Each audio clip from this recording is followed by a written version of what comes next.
أيها الجنود، فقد توالت الهجمات من قبل الهند، لذا يجب على الواحد منا أن يتأهب للحرب. لا نريد أن نخوض في حرب معهم، لكن العدو يريد أن يشن علينا حربا ضروسا. فليعلم جميع من في العالم أننا لا نخاف أحدا إلا الله. تكبير! الله! الآن ليذهب كل واحد منكم إلى مهامه ويحفظ أهالي باكستان من هندوذ الكفرة والمشركين.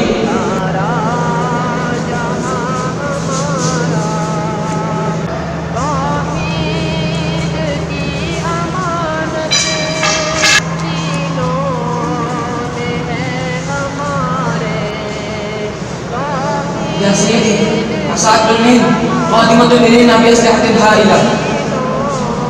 دعهم حتى يحدث لهم درس قاسٍ إن شاء الله. أيها الجنود، ليكن كل واحد منكم على أهبة استعداد للهجوم، وعليكم أن تنتظروا إشارتي وهاجموا مباشرة وتستوعبوا العدو من أربعة أنحاء.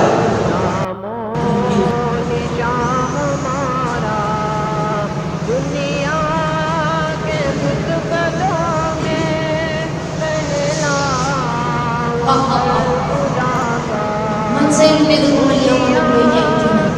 وأرض باكستان في يدي، والشعب الباكستاني في يدي الأخرى، فليأتي جهودكم للإجداع. نحن لا نخاف من أحد إلا الله، وسنقاتلكم بأكفنا.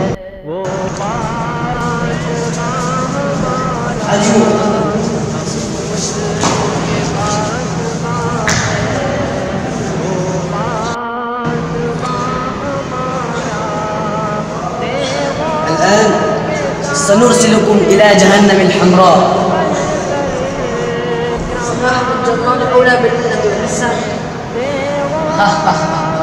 لا يا سيدي، سنقتل هؤلاء الثلاث، وليحمل هذا كتابه يذهب به إلى مودي الجبار ويخبره بأن طاقتكم ليست تكفي للقضاء علينا. أحسنت أيها البطل. أما أنت فاذهب إلى مودي وقل له لا تأخذ في فمك لقمة لا تستطيع أن تبتلعها. أما هؤلاء فارموهم في السجن